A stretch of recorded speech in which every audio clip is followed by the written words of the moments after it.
Bonjour, aujourd'hui dans Tuto Cello, je vous parle du legato d'archer. Il y a bien sûr un legato aussi de main gauche, mais je l'aborderai une autre fois. Le legato, qu'est-ce que c'est? C'est bien sûr l'art de bien lier les sons entre eux et donner du sens aux sons entre eux, c'est bien sûr l'essence même de la musique. Je m'occupe de deux choses pour mon archer aujourd'hui. D'abord, nous allons travailler sur les changements de cordes, car souvent c'est un domaine qu'on travaille assez peu. Et ensuite, je m'occupe des changements d'archer dans le tiré et le poussé, qui est bien sûr un sujet très important au violoncelle. Pour ces deux parties, à chaque fois, je vous donne quelques exercices dans chacune des parties pour vous aider à travailler.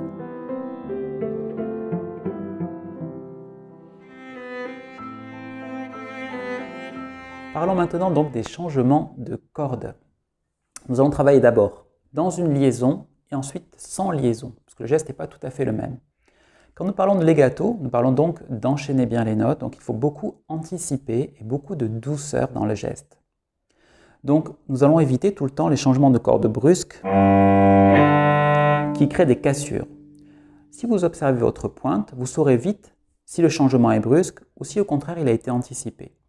Par exemple, prenons l'exemple d'une liaison par 4. Sol, Ré, La, Ré, lentement. Et observez la pointe qui bouge progressivement et le bras qui adapte sa hauteur en permanence. Allons-y, en noir.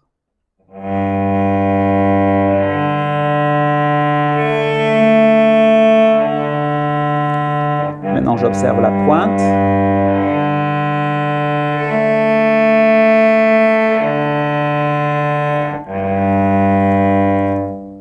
L'anticipation du geste et la progressivité de ce geste permet de passer sans rupture. Maintenant, passons à un geste sans liaison pour observer aussi le changement de corde.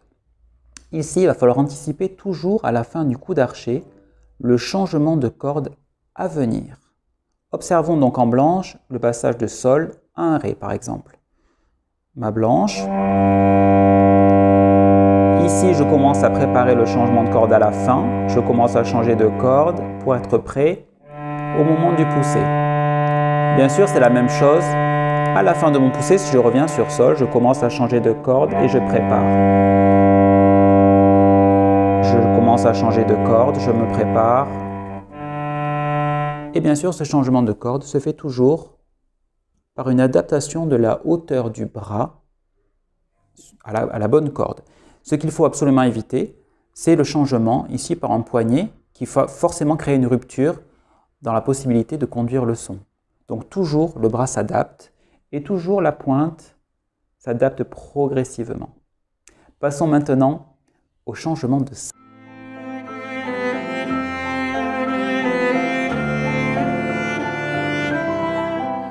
Travaillons maintenant sur le legato de changement de sens d'archer, ce qu'on appelle en violoncelle la reprise d'archer. Nous allons les travailler bien sûr ici aux extrémités, donc à la pointe, au talon. Ce qu'il faut bien comprendre quand on travaille son archer, c'est que c'est bien le bras qui fait bouger l'archer. Et quand on parle de souplesse des doigts, c'est juste un accompagnement du geste. Donc quand on tire l'archer, on va bien à l'extrémité de la pointe. Et c'est uniquement ici, quand nous poussons, que nous accompagnons légèrement le geste. Ici, en poussant, c'est la même chose. Nous allons jusqu'au bout du talon et hop, nous accompagnons juste à la reprise, ici, le redémarrage pour qu'il se fasse souplement. Pour le travailler, le plus simple, c'est déjà de sentir la possibilité d'être souple. Mettez-vous à la pointe, veillez à être bien au-dessus, bien sûr que pour que les doigts tombent bien sur l'archer, donc la hauteur du bras, et travaillez simplement vos doigts ici, pour veiller qu'ils puissent être mobiles. Là, je l'ai fait en note piquée, maintenant en note liée.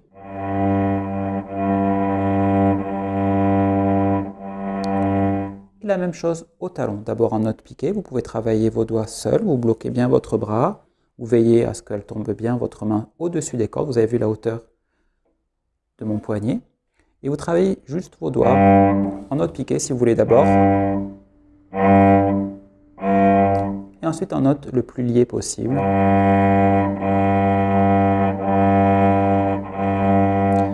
Ceci, vous pouvez le faire devant un miroir. Ça vous aidera certainement à comprendre votre geste.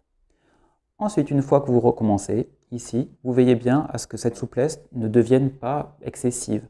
Accompagnez votre geste du bras, ici jusqu'à la fin, et juste vous accompagnez le retour. Au talon, la même chose. Et à la pointe, on accompagne, voilà, un tout petit peu. J'espère que ce tuto vous a aidé à comprendre ce geste, et je vous dis à bientôt sur Tuto Cello.